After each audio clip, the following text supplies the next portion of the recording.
కర్ణాటకలో జేడీఎస్ నేతల చుట్టూ ఉచ్చు బిగుస్తోంది. మహిళ కిడ్నాప్ కేసులో మాజీ మంత్రి రేవన్నకు కోర్టు నోటీసులు జారీ చేసింది. విచారణకు హాజరు కావాలని నోటీసులు ఇచ్చింది.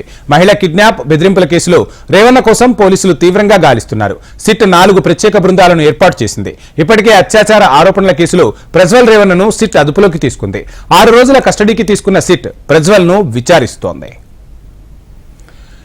ఇదే అంశానికి సంబంధించి ఫుల్ డీటెయిల్స్ మా ప్రతినిధి ప్రవీణ్ అందిస్తారు. ప్రవీణ్, వంశీ, కర్ణాటక రాజకీయాలను కుదిపేసినటువంటి ఏదైతే లైంగిక ఆరోపణల పెన్ వివాదం ఏదైతే ఉందో ప్రజ్వల్ రేవన్న కుటుంబం మొత్తానికి కూడా అది పూర్తిగా ఉచ్చు బిగిస్తున్నట్లు తెలుస్తుంది. ఏదైతే ప్రజ్వల్ రేవన్న ఇప్పటికే సిట్ కస్టడీలో ఉన్నాడు.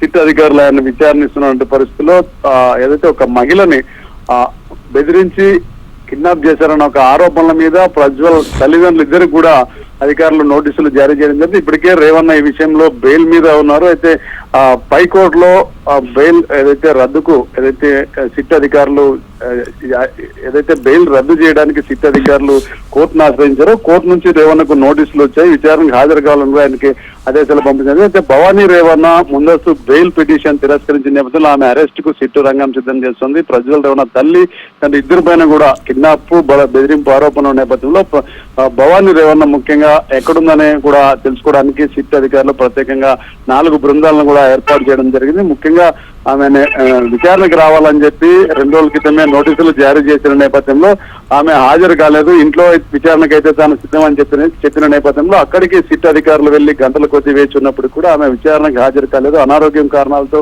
చికిత్స తీసుకున్నారని చెప్పి ఒక పని మనిషి వచ్చి సమాచారం ఇవ్వడంతో ఎన్నిక వచ్చారు. అయితే ఆమెను అదుపులోకి తీసుకోవడానికి ముఖ్యంగా భవానీ రేవన్న కోసం కర్ణాటక సిట్ అధికారులు 4 బృందాలను ఏర్పాటు చేశారు. ముమ్మరంగా గాలింపు చేపట్టారు. అసంతో పాటు బెంగళూరులో పరిసర ప్రాంతాల్లో కూడా గాలింపు చర్యలు అయితే కొనసాగుతున్నాయి. Vamsi, thank you Praveen.